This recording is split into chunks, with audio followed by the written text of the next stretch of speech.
Mayo, quien ya llegó para entrarle a la mesa de diálogo. Oriol, muchas gracias por acompañarnos. Buenas noches. Buenas noches, Vicente. ¿Cómo estamos? Aquí andamos al 100. Miguel Martín Felipe Valencia, periodista y lingüista, amigo también de esta casa. Gracias por acompañarnos, Miguel Martín. Mil gracias, Vicente. Un honor, como siempre. Muy buenas noches. A ver, le voy a pedir nada más a mis compañeros en producción que le suban un poquito al audio de Miguel Martín. A ver, así ya. Ahí te escucho mejor, mi querido Miguel. Vicente. Buenas noches. Gracias. A ver, Oriol, le preguntaba hace rato también a Ricardo Sevilla, ¿qué pasa en Nuevo León? Oriol, ¿hacia dónde vamos? Esto del TikTok tiene muy entretenido a Samuel García, a su esposa, y ya no sé si se esté dedicando a gobernar o a tiktokear, o pretenda tiktokear para gobernar, pero que la señora se corte el cabello, que hasta el Papa los invita a visitarlo porque se cortó el cabello para donar el cabello a la señora, luego que se viste de Cenicienta y anda por el palacio, y luego Samuel García entrevistado por Broso, Samuel, el esposo de la Cenicienta, así lo titularon en Latinus. ¿Qué es esto? ¿Qué es esto, Oriol? Bueno, pues es lo que es y nos va a tocar, bueno, para empezar, tampoco es la primera vez, ahora nos tocó la influencer, la tiktokera, su cuenta de Instagram, y bueno, pues es este mundo que existe, que pues si no sigues Instagram, no sigues TikTok, pues puede que no exista, pero es el mundo real de las nuevas redes que impactan en un cierto segmento social y cultural más joven, y que esta mujer representa varias cosas. Representa obviamente ese tipo de frivolidad, de comportamientos, digamos, que han pasado a la esfera pública o política de una forma pues, evidente, pero ya anterior, porque recordemos que antes de ellos, de la nueva pareja excelsa de Nuevo León, estaba el Bronco. El Bronco, recordemos que se jactaba de haber leído nada más el libro vaquero, de un estilo campechano, directo, de ser hombre, digamos, regio en todos los valores, un hombre que fue a la contra de los partidos y ganó usando también las redes sociales, usando Facebook, cuando Facebook era la red hegemónica en 2015, y su discurso del Bronco fue muy parecido a esa antipolítica que se ha apoderado de Monterrey, de Nuevo León, porque, digamos, yo creo, y es mi opinión, de por qué esos personajes, obviamente no creíamos nadie, es cierto, que esa pareja que pues son hasta cómicos, que hay un gran cómico en Nuevo León, ¿no? El del Gobernator, ¿no? Ese personaje fabuloso, pero bueno, uno no creía que la parodia se convirtiera en realidad, y se ha convertido en realidad. Pero bueno, es fácil decir, obviamente, que hay un estereotipo de esos personajes de San Pedro Garza García, de la burguesía regiomontana, que es una especie de clon del estilo tejano, llevado a un extremo ya surrealista. Todo eso es cierto. Y ese tipo de mujer, la cultura conservadora de Nuevo León lleva una distancia de años, incluso con la cultura de la burguesía chilanga, en sentido mucho más cosmopolita que esa onda que trae hoy en día en Nuevo León, y especialmente el enclave, digamos, del capitalismo regio, que es San Pedro Garza García. Pero dicho esto, insisto, hay una antipolítica, hay una cultura del no, una cultura que permeó en todo México antes del cambio político de la Cuarta T, y que en Nuevo León se quedó básicamente en esa política del no los partidos, no se cuestionan, no se habla de la clase capitalista regia, del Grupo Monterrey, de FEMSA, de CEMEX, de esos poderes reales que dominan y controlan, digamos, los circuitos del capital en Nuevo León. De eso no se habla, pero sí hay un enojo vehiculado a la clase política, que ahí se quedó porque el predominio cultural de esa alta burguesía regia, de ese viejo grupo Monterrey, que sigue funcionando a través de FEMSA y a través de CEMEX, especialmente, incluso de otros bancos, pero sobre todo estos dos grupos empresariales que son claves. Eso no se toca, eso no se habla, hay una hegemonía cultural de ese pensamiento, de esta gente, y por tanto, en esa flotación de la nada, pues el personaje de Mariana pues entra perfectamente en este mundo. A la vez hay una cierta fascinación de la nada, del vacío, que obviamente uno ve esto, pues se cortó el cabello, y hay muchas chicas que la siguen y se cortan el cabello como ella. Entonces realmente es como, bueno, pues, no sé, es la estética del vacío. Hay mucho que decir de este mundo postmoderno, pero también es un vacío que esta nada se rellena con sí una adoración de los poderes reales de Nuevo León, ese viejo grupo Monterrey, que Abraham Nuncio ya trabajó en un libro famoso, que sigue estando ahí en la cultura. Una cultura que, por cierto, y déjame decirte, porque en ese sentido hay que hacer un poco de autocrítica, permeó incluso en el desastre de Morena en el Estado con Clara Luz Flores, que finalmente era de esta misma cultura, una señora que obviamente seguía al gurú de esa secta, digamos, ¿no? Porque consideraba que el populismo era horrible y que quería ser coach de este mundo, también representa lo peor, digamos, de un cambio que no se dio en Nuevo León. Recordemos esa triste candidata que ya nadie recuerda, pero recordemos a los candidatos de Morena en Monterrey, los dos expanistas.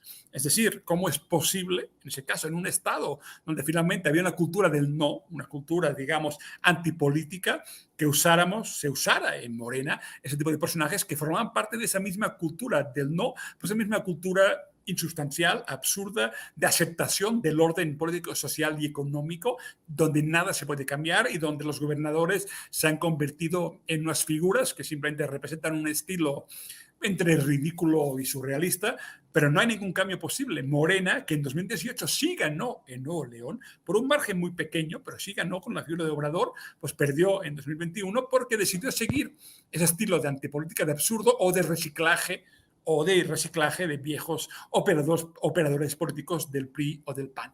Eso es lo triste y bueno, esa pareja pues la tendríamos mucho tiempo, pero es como el Bronco. Pensamos en el Bronco en 2015, todos recordamos que en aquel momento parecía un cambio en el estilo. Bueno, finalmente lo que cambio que hubo fue de formas, pero el abandono de la clase popular de Nuevo León, de las gentes reales, de la gente trabajadora de Nuevo León, es total y absoluto. Los poderes económicos mandan como nunca, hacen sus negocios sin preocuparse de nada y siguen cultivando su animadversión, digamos, a cualquier cultura del cambio que obviamente les molesta. Por aquí va el tema de la reforma eléctrica, que sí molesta directamente a Cemex, y a FEMSA, que viven del autogasto simulado y viven de que ellos les bajan las facturas mientras el resto de la población tiene que, digamos, seguirá pagando facturas muy altas o subsidiadas que cada vez suben más al punto que finalmente la idea es que desaparezca la CFE. Eso, insisto, ese es el mundo de Monterrey y el personaje, un poco ese clown de Samuel García y su pareja, pues no va a representar ningún cambio, porque no lo son. Es una forma de antipolítica ridícula que genera memes, chistes, pero que obviamente indica un vacío de poder real y un vacío de la posibilidad del cambio, de pensar un Nuevo León distinto que se dio en 2018 y se cerró por las malas decisiones, por cierto, de generar un tipo de candidatos que eran exactamente iguales a la vieja casta política que dominó el Estado, o eran fantoches y personajes sin ningún sentido y ninguna realidad de cambio o propuesta real de transformación. Eso es lo real y lo que nos queda es Samuel García. Y fantoches. Fantoches, dice Oriol Mayón, mi querido Miguel Martín, pero hasta el Papa, dice Samuel, sucumbió ante los encantos de la pareja que gobierna en Nuevo León, que los invitó a visitarlo. No, pues este mundo está de locos, incluyendo al Papa Francisco, si es que se confirma esto que anunció en conferencia de prensa Samuel García. Miguel Martín. Yo creo que sí necesitamos urgentemente la confirmación del Vaticano, de la vocería del Vaticano, porque esta no es la dinámica que sigue el Papa. El Papa que en semanas recientes se ha pronunciado contra las fake news, incluso se ha pronunciado contra la doble moral, contra muchas cosas, muchas de los flagelos sociales que este tipo de gente pues ha normalizado durante muchas décadas, ¿no? Porque hay que decirlo, ciertamente lo que dice Oriol es muy, muy interesante, cómo está dentro de la política el discurso de la antipolítica, ¿no? Cómo dejamos o cómo dejó la sociedad neoleonesa que se metiera hasta la cocina, hasta el mismo poder, ese engañoso discurso de la antipolítica, ese engañoso discurso que incluso pues lo trae gente como Gilberto Lozano, ¿no? Lo trae Gilberto Lozano, que ha sido coacheado por uno de los grandes artífices o pensadores de la antipolítica y de los golpes de Estado, que es Gene Sharp. Entonces, pues es esto de yo soy diferente, esto de yo no soy un político de antes, esto de yo soy distinto, pues lamentablemente, de facto, es lo mismo, es la administración pública, es un cargo de elección popular. Ahora, esta parte de que se quiera distinguir solo porque tiktokea, pues eso no es un gran cambio, o sea, o no abona. Sí es un gran cambio, pero un cambio para mal, si me apuran, porque no abona para nada. Incluso yo escuchaba precisamente a Roy Campos, el encuestador orgánico, que estaba diciendo, no, pues él se está diferenciando para bien, su delito es ser diferente. Pues sí, pero la idea, o sea, el presidente Andrés Manuel López Obrador es diferente para bien, es ruptor para bien, rompe esquemas, rompe paradigmas para bien. Entonces, pues no es lo mismo, o sea, hay de diferentes a diferentes, diría yo, y estas prácticas que tienen, a fin de cuentas, si son tan diferentes, ¿por qué siguen el mismo modelo? Que ese sí es populismo genuino, que esa sí es manipulación de masas, que es recurrir a la religión. Eso no es nada nuevo. Eso lo hizo Salinas, a pesar de que, pues, de que él se declaraba ateo realmente, pero supo manejar sus cartas y trajo al Papa las veces necesarias. Lo llevó al Valle de Chalco, Solidaridad, un municipio que le pertenecía a Salinas precisamente. En 1992 llevó al Papa a un lugar que pues, podría parecer inverosímil, un lugar olvidado del Estado de México, aquí, por cierto, muy cerca de Nesa. Y pues a ese grado llegan, obviamente legitimados por la televisión, porque pues todas esas coberturas las producía Luis de Llano, todos esos montajes televisivos con la bandera ondeando de fondo y el Papa diciendo México siempre fiel, el Papa Juan Pablo II me refiero, pues realmente fue un usufructo de la religión para el control de masas. Y entonces, si es tan distinto Samuel García, si es tan distinta esta superpareja tiktokera, ¿por qué caen en lo mismo? ¿Por qué caen en las mismas fórmulas? Hacer usufructo de la fe del pueblo o de una figura que representa la fe del pueblo para legitimarse, para ser más populares, para, no sé, hasta hacer parecer que cuentan con el favor de Dios prácticamente. Entonces, pues, esto es bajo, es realmente bajo, ¿no? Apelar a eso. Y pues la gente, los colegas me dicen que guarden las formas, que no sea irreverente, pero en atención a ellos, por esta ocasión no me voy a referir a Samuel García como el trompa de molleja. Bueno, ¿y qué me dicen de Enrique Peña Nieto? Para no dejarlo pasar, ratero, le grita una ciudadana mexicano-estadounidense a Enrique Peña Nieto por allá en Italia, en un hotel lujoso, de donde salen, se esconde el señor. Fíjense que, qué cosas, ¿no?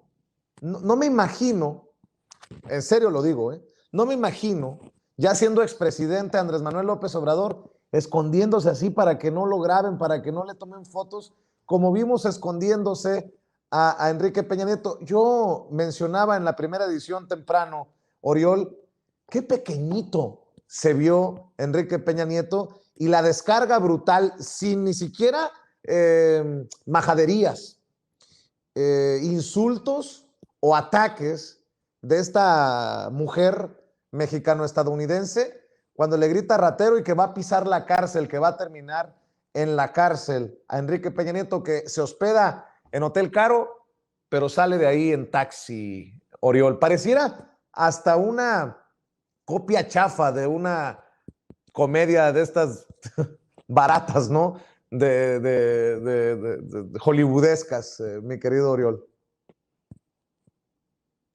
Uno de los signos de los presidentes mexicanos ha sido casi siempre que una vez acaba su poder, pues se autoexilian. Por cierto, ha cumplido muy bien ahí el expresidente en la espera de que no pase nada, pero en este autoexilio sucede que a veces, obviamente, saliendo de los hoteles donde no deberían ir, ¿no? Porque ya no tienen pensión, ¿no? Digamos, o no podían ir, entonces es normal demasiadas veces que aparezca algún factor, alguien, una voz que le recuerda, digamos, o le miente la madre. Eso ha sido norma, digamos. Yo creo que los exilios empezaron, yo diría, bueno, en Echeverría lo mandaron embajador lejano, creo. No, bueno, se exilió en San Jerónimo, digamos, se escondió. El caso de López Portillo ya se fue para Sevilla y bueno, se volvió casi medio costumbre que te exiliaban, te autoexiliabas, pero en realidad era parte de estas purgas que no conducían a nada. Lo interesante aquí, obviamente, es como la diferencia. Pero oye, hablando de Roma, hablando de qué más se le pasó en Roma y que Roma, el turismo religioso, si hablamos de esto, ha sido una de las atrocidades nacionales, especialmente, y es interesante hablando de Mariana, recordar que el tema de las vestimentas usadas por las primeras damas, empezando por Martita de Fox, pero creo que ya desde Miguel de la Madrid, que tiene una mujer bien mocha, la costumbre de hincarse ante el Papa con esos vestidos negros como ese personaje estereotípico de cómo es esta beata famosa que salía en estas comedias de Televisa, esa beata famosa, vestida todo de negro. A ver, esto por desgracia hasta lo vimos con Beatriz, la mujer de AMLO, que fue al Vaticano vestida de negra, en el mismo estilo que digo, Dios mío, ¿qué les pasa?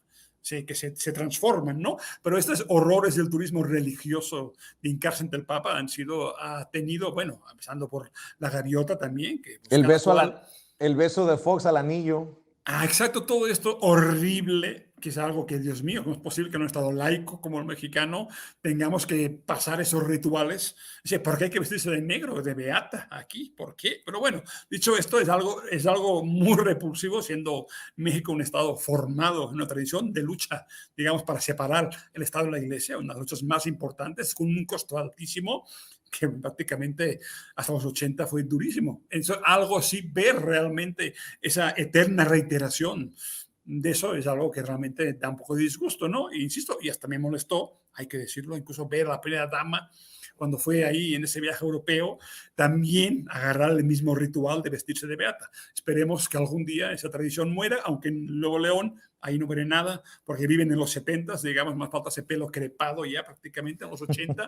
Yo creo que Monterrey vivirá como eterna Texas, ¿no? Eterno intento de Texas, vivirá hasta el fin de sus días así, pero hay que recordar, por eso digo, Roma siempre es un lugar donde, Dios mío, se pierden todas las formas del Estado laico. Dicho esto, obviamente, Peña Nieto esperamos todos, digamos, Peña Nieto tiene que estar en prisión, pues, tiene que estar claro, las investigaciones tienen que concluir algún día, esperemos que Ges Manero termine con su investigación y empiecen las órdenes de la Interpol, diría yo que es el camino legítimo. Y hay que recordar algo muy importante, Peña Nieto se salvó en muchos casos, hay un odio menor a Peña Nieto porque al convertirlo, justamente al ser un usuario de memes, de redes sociales, siempre se salvó. Uno a veces pasar por pendejo, como fue el caso de Peña Nieto, evita que la gente te acuse directamente de ser responsable de omisiones y tratos sucios que tus subordinados hicieron. Es decir, Lozoya no hizo nada sin la aprobación del presidente, pero es cierto que en su mandato, que terminó en una posición muy alta, fue popular Peña Nieto. Recordemos, cuando nos burlamos de Mariana y Samuel, recordemos la boda en Toluca con la gaviota. Si hablamos de este tipo de eventos, de esos shows, aunque fue un show televisivo, no un show de redes, pero digamos, fue increíble como realmente fue popular. Es decir, que a veces nos parece que no, pero a la gente le encantó la gran boda en Toluca, le encantó el estilo de la gaviota, destilando amor con el gobernador emergente, joven y guapo. Recordemos que era guapo y por tanto sería un gran presidente. Pero a Peña Nieto lo salvó en parte y por desgracia, que digamos el hecho que fuera un chiste ambulante, que en todo momento nadie le creyera nada, le permitió que ese odio exacerbado, la función del chivo expiatorio que un presidente asume como responsable de los negocios entre lo privado y lo público, pues en muchos casos el odio fuera más para Calderón, porque Calderón obviamente pues es normal, genera odio naturalmente, es un hombre además bronco, esos digamos, lo que sería un mala copa en cualquier fiesta, es hombre que provoca porque sí, hasta el final. Pero no olvidemos a Peña Nieto, porque finalmente la reforma energética fue suya, el contratismo fulminante, Ayotzinapa, todo esto, la final responsabilidad que asume como jefe de Estado fue suya. Y por tanto es importante que aunque sí a veces nos dio muchas risas, lo de la Casa Blanca demostró que mucha risa para un gran corrupto, del principio hasta el fin. Por tanto, es bueno que alguien le mete en la calle, es bueno que no venga mucho a México, porque no viene, se queda casi en su circuito de Madrid, sin muchos amigos, porque la verdad es que cuando no hay poder, ¿a quién le interesa cultivar la amistad de Peña Nieto? No hay nada en él que sea interesante. Aparte de ser un corrupto, la gran mayoría de corruptos nunca son interesantes. Bueno, sí, algunos sí, porque eran grandes diablos maquiavélicos, como Salinas de Gortari, seguramente era interesante, pero Peña Nieto ya es del nivel de que ni que me invitaras voy a verlo. Solo lo quiero ver en prisión, pero no quiero tener una conversación con él. No, para nada. Es un chiste ambulante. Y qué chingón se ha democratizado esto, ¿no? Para que una ciudadana, pues, de a pie, si me permiten la expresión, le diga sus verdades al expresidente de México, Miguel Martín. Me hizo recordar, Oriol Mayo, aquello de una pancarta que vi que decía yo, no, ¿cómo puede ser posible? Peña Nieto bombón, te quiero en mi colchón. ¿Te acuerdas aquellas cosas, no? Oye, para que te pitorrees un rato, Miguel, se defiende. Ah, por cierto, están en Roma, Italia, porque están celebrando el cumpleaños 34. Cabrón, le voy a pedir el secreto a este cabrón. La agarró de 34 años. Cumplió 34 años la muchacha o señora Tania Ruiz y dice en su cuenta de Instagram: sabes mi nombre, pero no mi historia. Has oído lo que he hecho, pero no por lo que he pasado. Sabes dónde estoy, pero no de dónde vengo. Me ves riendo, pero no sabes lo que he sufrido. Deja de juzgarme. Saber mi nombre no implica conocerme. Así se defiende de los gritos de ratero y de que se va a ir al bote Peña Nieto. Pobre mujer también, ¿no? Nótese mi sarcasmo, Miguel Martín. Pues parece meme de mamá luchona de Facebook, ¿no, Vicente? Porque realmente, pues, ¿qué se puede esperar? Es el tipo de burguesía ya decadente que si estuvieran aquí en México estarían causando mucho más escándalo, nos escandalizamos, pero a la vez nos regodeamos en esa decadencia. No tienen ya autoridad moral, no tienen calidad moral, no tienen nada de popularidad, nada que los ate al pueblo.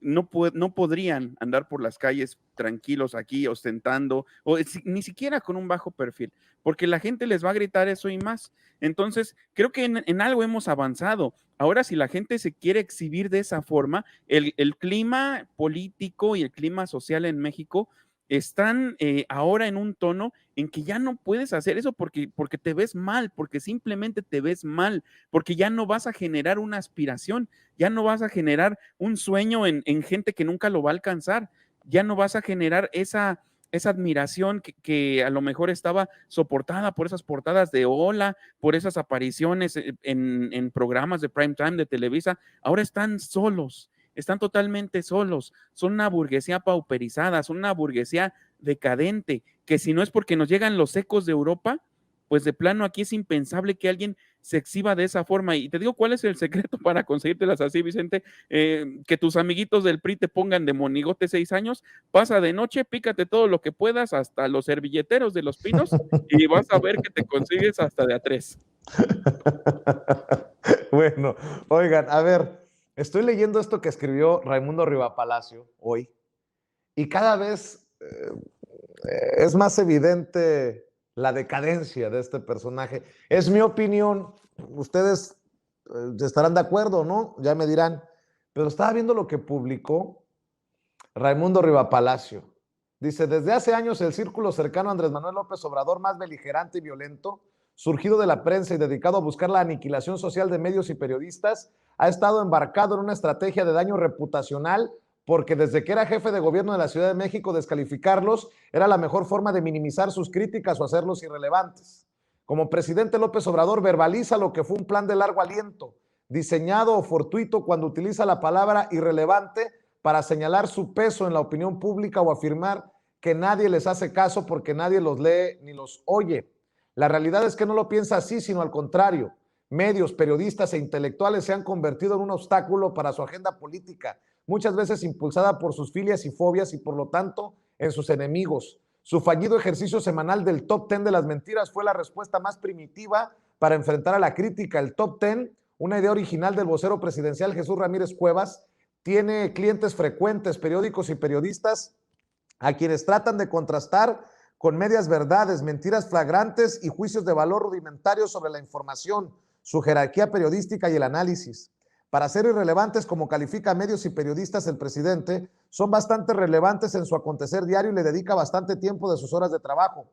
Pero entre ese grupo de relevantes que le quita el sueño a algunos en Palacio Nacional e incomoda a muchos otros, se encuentra un selecto grupo al cual desde mayo Ramírez Cuevas le ha dedicado una atención especial, extraordinaria para los estándares de la presidencia mexicana, recuperando seguramente sin que se acuerde lo que hizo Emilio Chaufet cuando era secretario de Gobernación en el gobierno del presidente Ernesto Zedillo, al ordenar el seguimiento de 8 columnistas políticos. Ramírez Cuevas creó un grupo de seguimiento de objetivos, periodistas e intelectuales cuyo común denominador es ser críticos de López Obrador, y se puede argumentar son personas cuya voz es escuchada con atención en grupos empresariales. Este seguimiento no tiene nada que ver con el grupo de columnistas políticos y de negocios que son sujetos al espionaje telefónico gubernamental, como se ha denunciado varias veces en los últimos meses. No obstante, cuando menos 2 de quienes figuran en el reducido bloque que le incomodan sobremanera a Ramírez Cuevas, probablemente reflejando las frustraciones y ansiedades de su jefe, también tienen intervenidos sus teléfonos.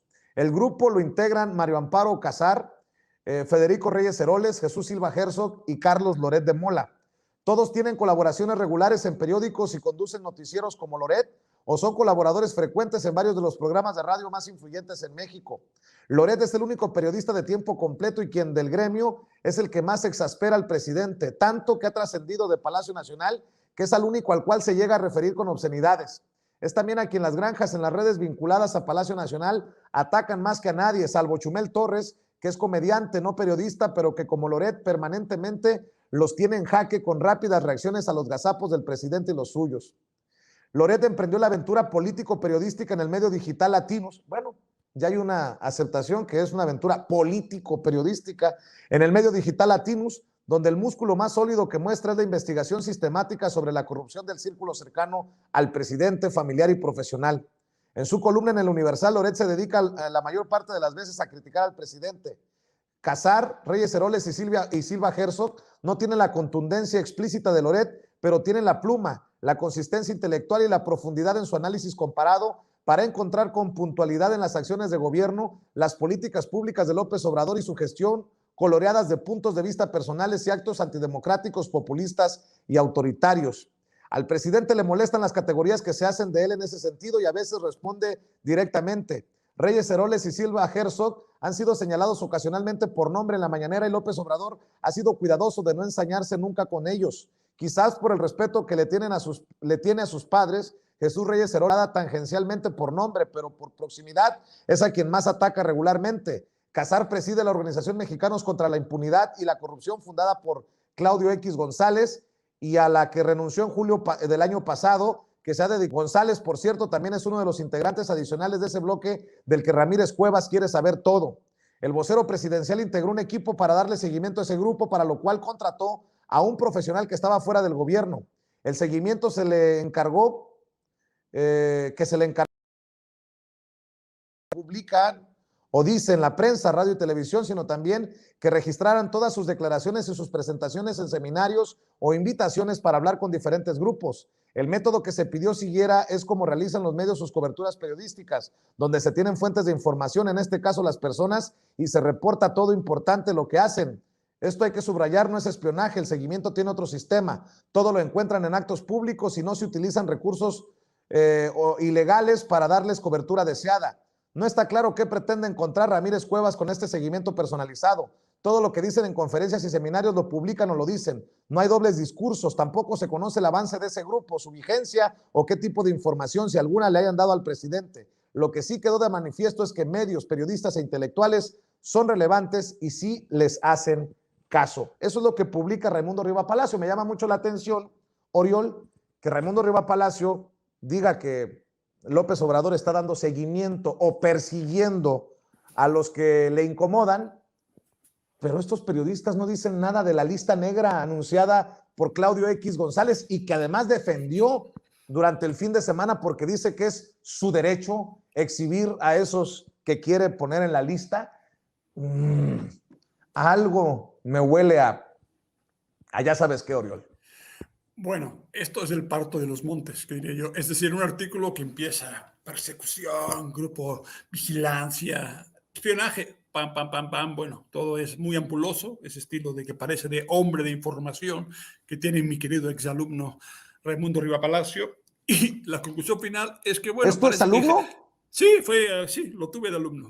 ¿En serio? En la Carlos Septién de periodismo. Sí, no, le puse 10 porque tenía miedo, no sé, que me arme una columna diciendo que me arme una columna y ya soy terrorista internacional, ya mejor me pongo 10 para que estemos todos bien. Bueno, pero dicho esto, yo luego te cuento, pero lo importante aquí es que, oye, tanta historia para decir que, bueno, resulta que Jesús mandó a alguien a hacer una búsqueda por internet. ¡Wow! Búsqueda de fuentes abiertas. O sea, todo lo que dice es que hay alguien según parece, que anda buscando por internet información y de ahí llama un reporte, pues como hace cualquier periodista, cualquier persona que quiera saber algo en fuentes abiertas. Eso es, y además dice, ni siquiera sin gastar fondos públicos. Dice, al final acaba reconociendo que no hay ningún espionaje, que no hay Pegasus, que no hay nada absolutamente, sino que alguien resulta que hace muchas búsquedas en internet sobre Loret de Mola. No soy yo, la verdad no pierdo tiempo, pero insisto, me parece en el término del ridículo, de estos grandes ridículos de Riva Palacio, como esa de la famosa venganza de Estados Unidos, que nos anuncia cada mes, como Miguel ya nos recordaba, cada mes anuncia que Estados Unidos se vengará de lo que México le está haciendo. No aparece, pero bueno, ahí está esperando que algún día nos den con todo. Pero dicho esto, me fascina ese artículo porque si uno lo lee sin tanto aspaviento, que dice, pues que alguien hace búsquedas en fuentes abiertas, lo cual es increíble porque todo el mundo lo puede hacer, ¿no? Pues desde tu ex hasta quien quiera. No es delito aún buscar obsesivamente quizá el nombre Carlos Loret de Mola, le puedes poner hasta entrecomillado y si quieres hasta con PDF a ver si ahí ya tienes la síntesis completa. O sea, como quien dice, hacer una síntesis como todo, por cierto, cada mañana, no hay pequeño o gran gobernante que no tenga su síntesis periodística, ¿no? Ahí armada en el despacho, en la oficina. Esa es la ridiculez. Obvio que hay que entender que esta gente necesita persecución.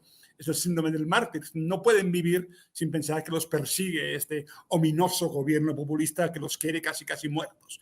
En ese ridículo, en ese vivir sin vivir en mí, para hacerlo poéticamente hablando, viven en la necesidad compulsiva de que este gobierno sea como los anteriores para que ellos se purifiquen también. No se puede purificar un esquema de gente que vivió del chayo, de la relación perversa con gobernación y con la empresa privada. Es la combinación perfecta de ese tipo de periodistas que viven del tráfico de información. Son traficantes de información, esa es su función. Las columnas han funcionado siempre igual y en eso Riva Palacio es el experto número uno en el tráfico de información, aprendió de los mejores.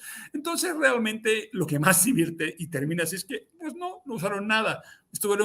Detectó seguramente que había mucha búsqueda en internet con esos nombres, ¿no? Lo que, como realmente si María Amparo Casar realmente necesitará uno estar vigilándola constantemente porque es un peligro para nuestro México. Dicho esto, son ridículos, pero ese es el estilo. Y segunda, no es solo el estilo. Como bien señaló hoy Jorge Cepeda Patterson en su artículo de Yo Claudio, a ver, cuando publican tweets diciendo que ellos sí harán sus listas negras, que ellos sí tienen los nombres de toda la gente que apoyó el proceso y que deberían pagar un precio por ello, hay que recordar que esta gente cuando llega al poder sí aplican políticas durísimas de chantaje, de exilio, de forzar, a diferencia de este gobierno que no ha aplicado ninguna política real de investigación, de espionaje, de represión de ningún tipo. Esta gente está advirtiendo de que cuando vuelvan, primero te van a dejar sin nada, lo que yo en mi tierra llaman el pacto del hambre. Y la segunda, no solo sin nada, si pueden tramarán persecuciones de todo tipo, porque además contarán con la atenta colaboración de gente como Raimundo Riva Palacio para denunciar compañeros, porque como sabemos, Vicente Perro sí come perro.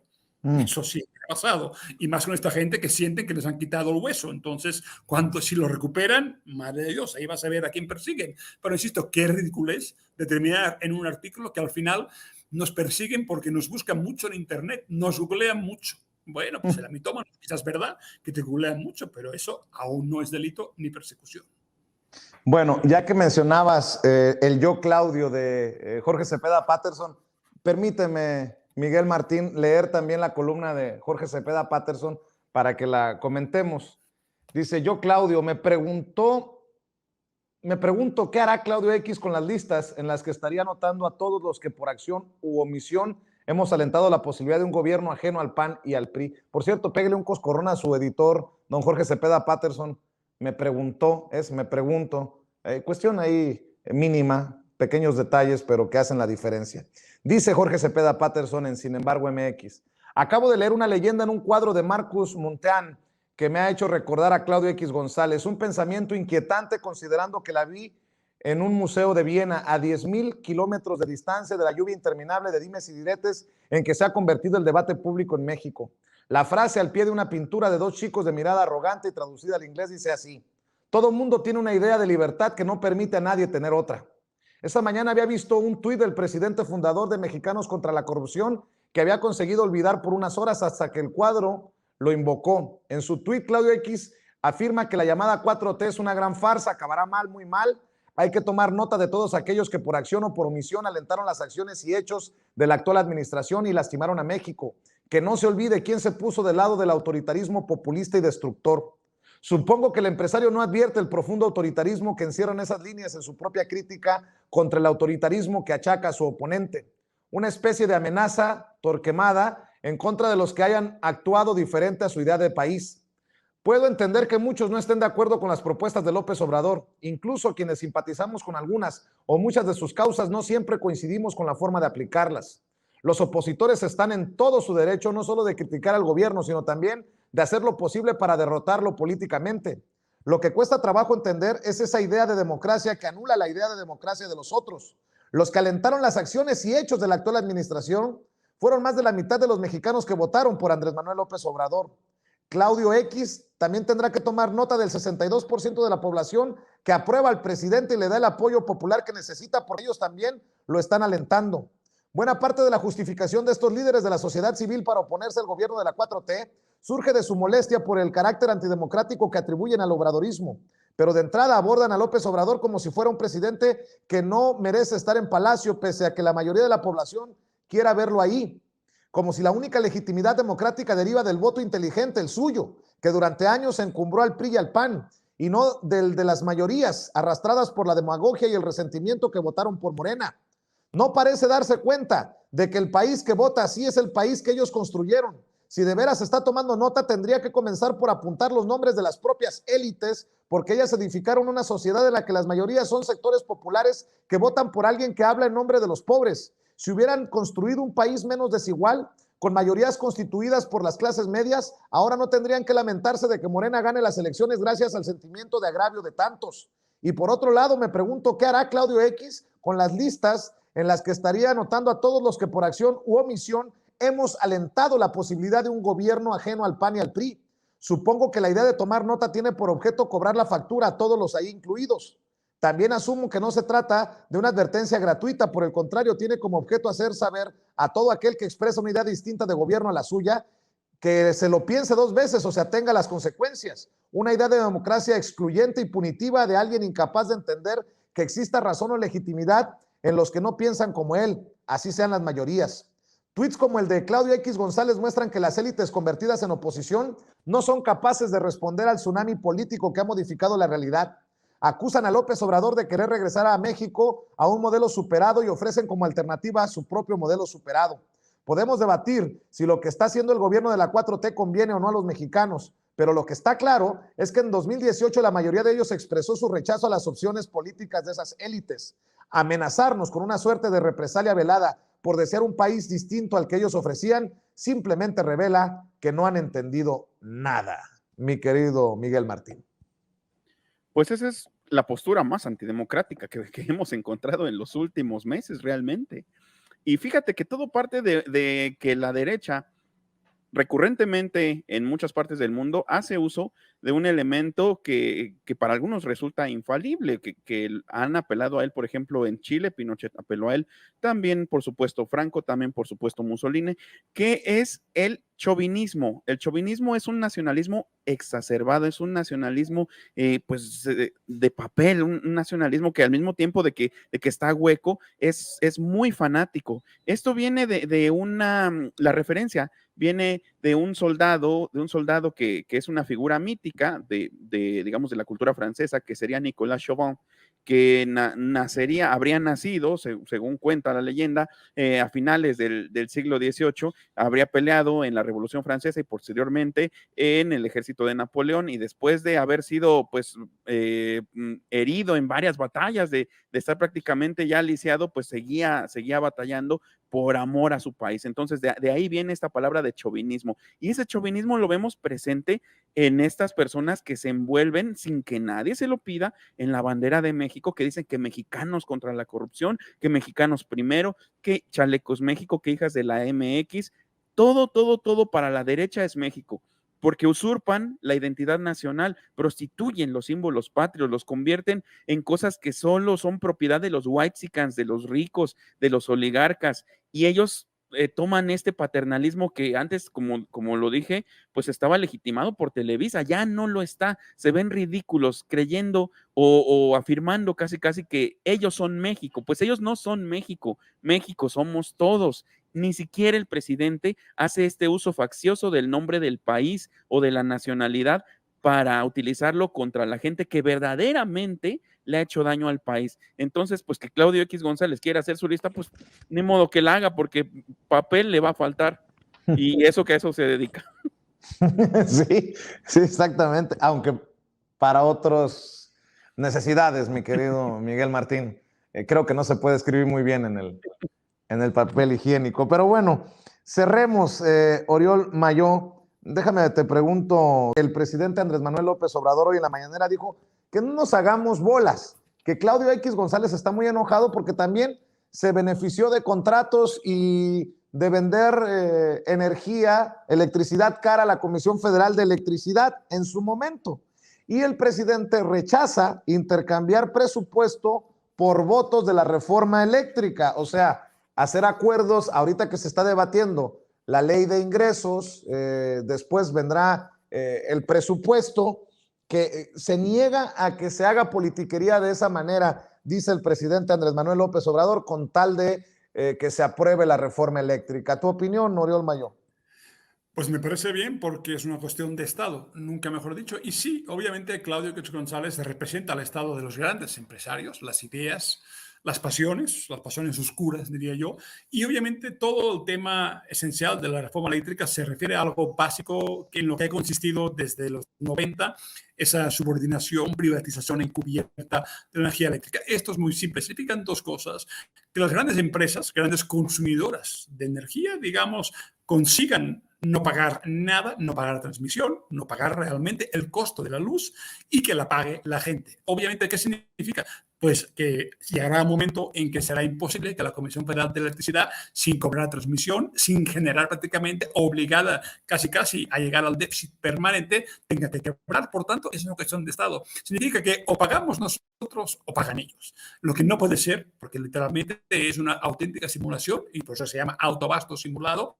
Toda la Ventosa, todo el istmo de Tehuantepec es autobasto simulado. Hablamos de centenares de gigabytes dedicados directamente a usarse para que las empresas no le paguen a la CFE y, por tanto, al final del día le caeremos pagando nosotros. El día que el subsidio ya no sea viable, porque será una deuda brutal al costo para los ciudadanos, el día que llegará un momento que pasará como con la gasolina, habrá que pagar los costos. Entonces es una lucha a vida o muerte. O paga la gran empresa lo que tiene que pagar por la transmisión, lo que tiene que pagar por una generación camuflada, por la simulación de socios que no existen, está vendiendo energía remota de Iberdrola a FEMSA en Monterrey sin que se paguen los costos reales de transmisión. Entonces esos son los temas importantes y nos va la vida en ello, porque si no acabaremos pagando los ciudadanos lo que no está pagando la empresa. Es una lucha a muerte entre la gente de Claudio X González, que no quieren pagar, que quieren siempre que el Estado les retribuya, les subvencione la energía completamente, y el resto de la gente que sabemos que si ellos ganan,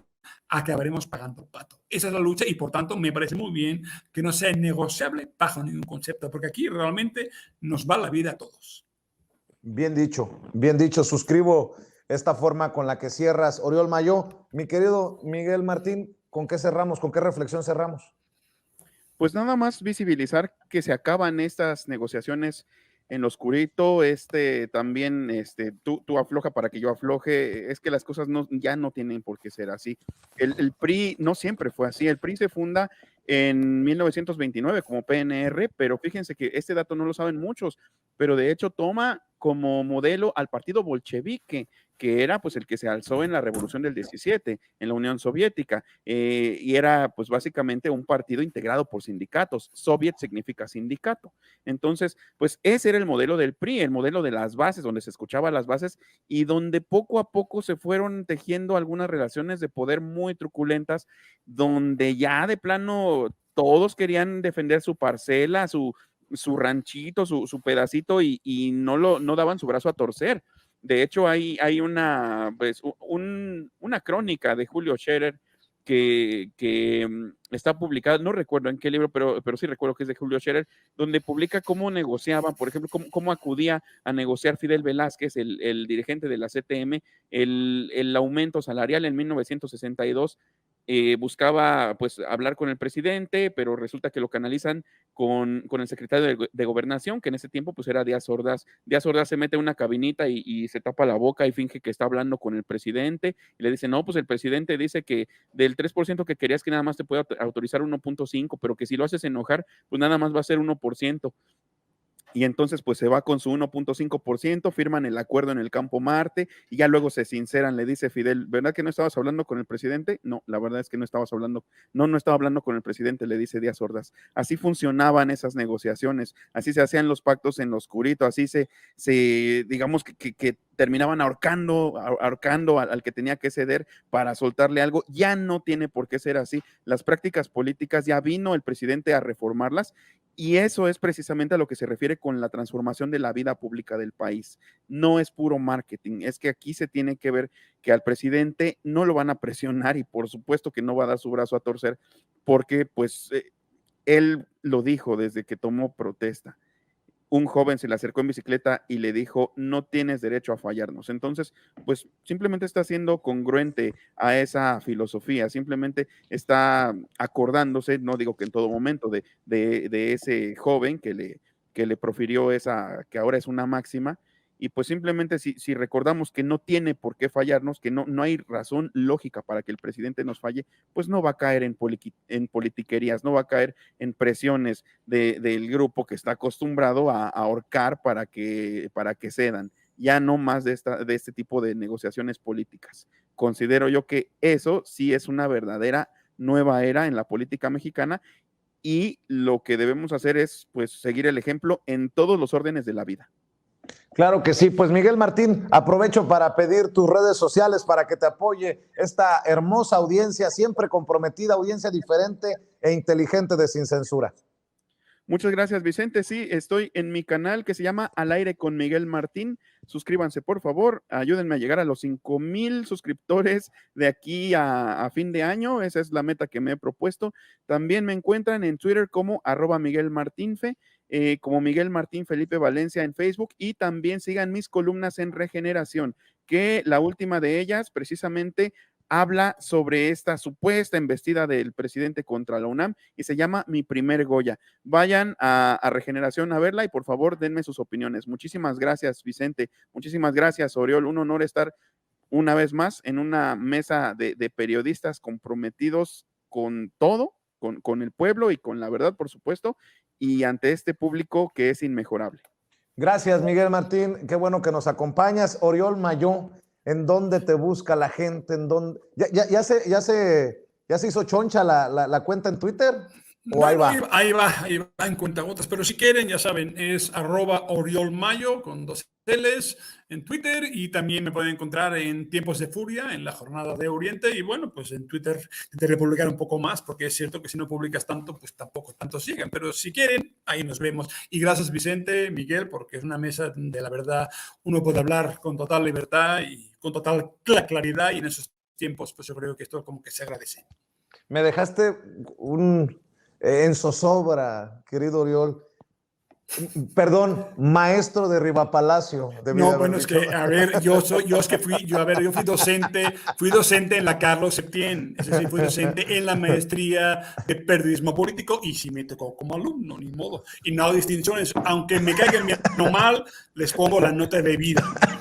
O no, o mejor no le puse la nota de vida, pero fui su maestro, nada más un maestro, no maestro de vida, nada más fui docente. Muy bien. Oriol, Miguel Martín, muchas gracias por acompañarnos. Que pasen excelente noche y nos vemos muy pronto por acá. Gracias. Nos vamos con el maestro.